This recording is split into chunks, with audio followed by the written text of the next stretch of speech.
Sa bawat hakbang mo, ako'y titingin. Tahimik na nanunood, walang imik.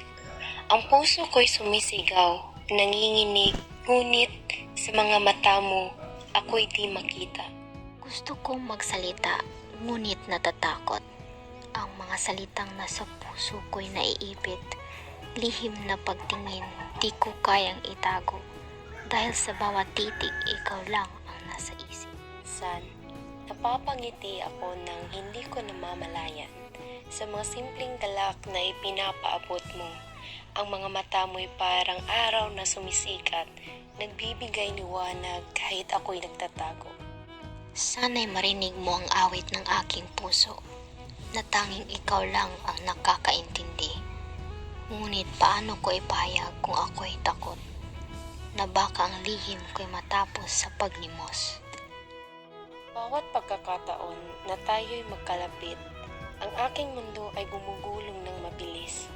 Lihim na nararamdaman, lihim na pagnanasa. Di ko alam kung paano ipakita, paano iparating. Kahit saglit na tanaw, ikaw lang ang nakikita. Bawat ngiti mo'y di na naglalakbay sa aking puso. Tinatago ko ang saya sa mga mata ko. Dahil sa lihim na pagtingin, ako'y nagtatago.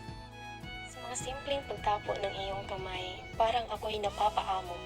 Napapaamo ng hangin. Hindi ko kayang magpahayag, baka magtampo. Ang lihim na pagtingin, siya lang ang alam ko. At sa bawat gabi, naglalakad ang aking isipan. Puno ng mga pangarap na hindi matupad. Sana'y dumating ang araw na ikaw ay makita at ang lihim na pagtingin ay maging tapat. Hanggang kailan ako maghihintay sa dilim? Ang pusong ito'y patuloy na nagmamasid. Hindi ko alam kung ito'y magtatagal pa. Ang lihim na pagtingin ko'y maghihintay sa iyo. Baka isang araw magtapat ang puso ko at hindi na lihim, kundi tapat na damdamin. Hanggang sa araw na maging tayo, ang lihim ng pagtingin ko'y magiging pag-ibig. Kahit saan man mapunta, ako'y maghihintay.